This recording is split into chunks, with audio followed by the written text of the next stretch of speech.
Para mim, a matemática sempre foi a melhor forma de enxergar o mundo. Eu sempre vi matemática em tudo, mas só ver não era suficiente. Eu precisava convencer meus alunos que não paravam de me perguntar para que serve a matemática. Então, eu senti o dever de mostrar como a matemática está em toda parte no dia a dia.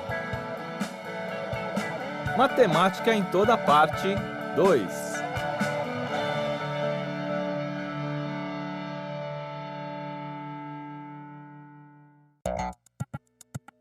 Algumas cidades são tão grandes que para entregar pessoalmente essa carta, talvez eu leve um dia inteiro e mesmo assim não encontre o endereço. Por isso, a entrega das cartas nas grandes cidades depende de empresas altamente especializadas, que trabalham com uma série de conhecimentos matemáticos. E é justamente a matemática por trás das entregas de correspondências que eu estou indo investigar agora. Só quando a gente entra num centro de distribuição como esse, percebe como pode ser difícil entregar uma carta. Para organizar toda essa correspondência, que vai para um monte de lugares diferentes, separar as cartas segundo critérios bem definidos pode ser uma ótima ideia. Há muitos anos, o critério de separação utilizado pelos Correios é o bom e velho CEP, ou Código de Endereçamento Postal. O CEP é um código numérico composto por 8 algarismos decimais, e nenhum deles entra aqui por acaso. Cada um dos 5 primeiros representa uma subdivisão do território brasileiro. E os 3 últimos indicam localidades, logradouros, códigos especiais e unidade dos Correios. Dessa forma, o CEP facilita a organização das correspondências e é um ótimo exemplo da utilização dos números como códigos. Nas cidades, a gente está o tempo todo usando os números para codificar, ordenar e contar. Depois de separar as cartas e saber para onde elas têm que ir, a gente precisa entregar cada uma delas.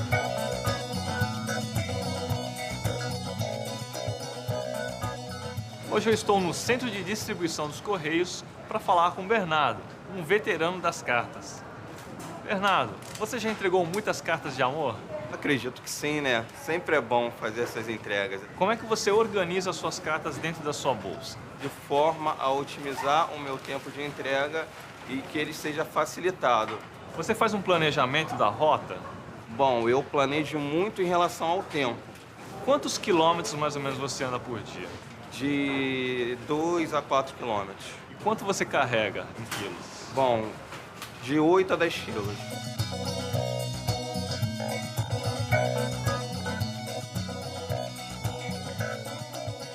O trabalho do Bernardo levanta uma ótima dúvida matemática. Qual é a forma mais eficiente de se entregar uma correspondência? Para responder a isso, a gente precisa saber se o Bernardo consegue voltar ao ponto de partida sem passar 2 vezes pelo mesmo lado de uma rua. E uma boa solução é representar cada cruzamento como um ponto ou vértice, dessa maneira. Depois, a gente transforma cada lado da rua em uma ligação ou aresta. Esse tipo de esquema é chamado de grafo, e só de olhar para ele, a gente já sabe a resposta da nossa pergunta. Basta saber se a quantidade de arestas em cada vértice é par, porque cada vez que o Bernardo entra e sai de um ponto, ele gasta 2 ligações. Se ele conseguir gastar uma quantidade par de ligações em cada vértice, ele vai precisar passar uma única vez em cada lado da rua. Quer dizer, com a teoria dos grafos, a gente consegue traçar o caminho mais eficiente para a entrega de uma correspondência. Nesse caso aqui, o Bernardo consegue um trajeto que passa uma única vez em cada lado da rua e retorna ao ponto de partida. Isso que agora parece fácil só foi possível graças à solução apresentada por um grande matemático chamado Leonhard Euler. A ideia dele foi simples, mas genial. Os habitantes da cidade russa de Königsberg, atual Kaliningrado, se perguntaram por séculos se era possível atravessar a cidade passando apenas uma vez em cada uma de suas 7 pontes. Eles fizeram de tudo para descobrir, mas tiveram que esperar um bocado por uma demonstração definitiva. E isso só aconteceu em 1735, quando o suíço Leonhard Euler conseguiu, enfim, decifrar o enigma das 7 pontes de Königsberg. O que Euler fez foi desenhar uma representação simples da cidade, que permitiu a ele concluir que para atravessar cada ponto ou vértice são necessárias 2 linhas, uma para entrar e outra para sair. Estava plantada a semente daquilo que seria chamado 100 anos mais tarde de teoria dos grafos. Até hoje, os grafos são a base matemática da montagem eficiente de redes de tubulações, cabos de fibra ótica, redes de internet, sistemas de câmera de vigilância e muitas outras coisas fundamentais para o funcionamento das cidades.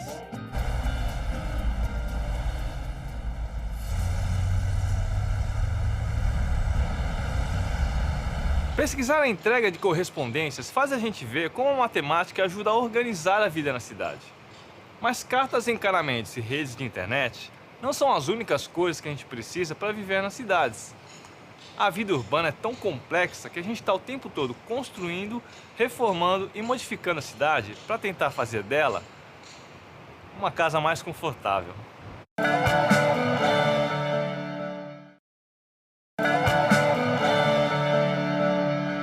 Se tem uma coisa exclusiva das cidades que me deixa de queixo caído, é a arte urbana. Porque os artistas conseguem realmente transformar espaços abandonados e decadentes. É um tipo de intervenção que deixa a cidade mais aconchegante e agradável. Por isso, me deu vontade de ir atrás de um artista urbano, para entender melhor como funciona a vida desses caras. E como não pode deixar de ser, aproveitar para investigar onde tem matemática na arte urbana. Hoje eu vou conversar com o artista Marcelo Jou, um cara que se suja bastante na hora de trabalhar. Jou, a parte mais difícil do seu trabalho é lavar as roupas depois de pintar? Não, na verdade eu tenho as minhas roupas de pintura e aí sujou, não tem para onde correr. E que tipo de material você usa normalmente? Bom, desde do pré, né, que o grafite a gente também faz em casa, então é papel, lápis, borracha em casa. E na rua é látex, rolo, spray, claro, basicamente muito spray.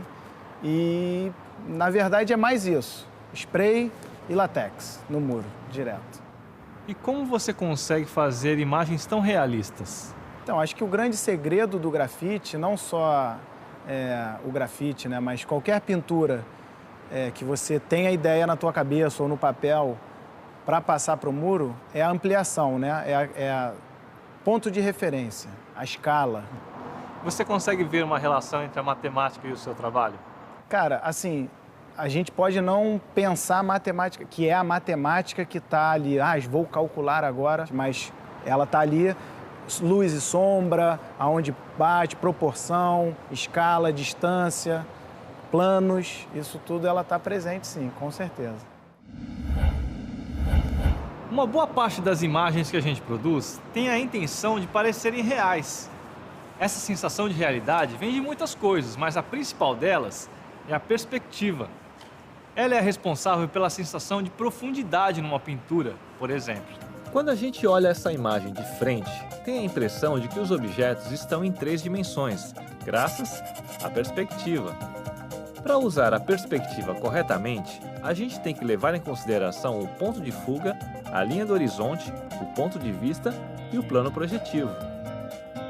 Na geometria euclidiana, as retas paralelas nunca se encontram.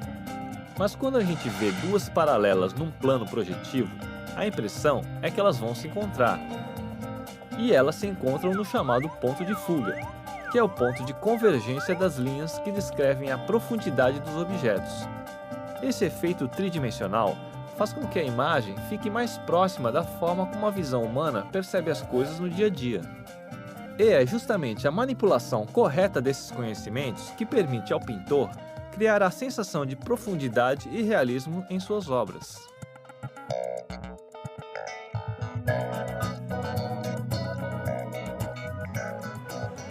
Outro efeito artístico muito interessante foi obtido quando se mudou o ponto de vista. Esse é o princípio da anamorfose, uma técnica que consiste na criação de uma imagem que ganha proporções tridimensionais e uma grande sensação de realidade, se for vista de um ponto específico. Mas a mesma imagem, vista de outros pontos, parece ter as proporções distorcidas. A anamorfose é uma técnica muito interessante e sempre surpreendente, mas ela não é exclusividade das artes. Na verdade, mesmo que a gente às vezes nem perceba, as imagens anamórficas estão em muitos lugares das cidades, como nas sinalizações de trânsito, por exemplo. Essas formas são pintadas assim para facilitar a visão dos motoristas a partir do ângulo em que eles se encontram em relação ao asfalto. Mas independente da técnica usada para fazer as imagens, não dá para negar que elas têm um papel fundamental na vida da gente. Na verdade, elas são como uma linguagem comum, que todo mundo entende, mesmo quando não se fala a mesma língua. E se você parar para pensar, quase toda a vida nas cidades é codificada e organizada por imagens.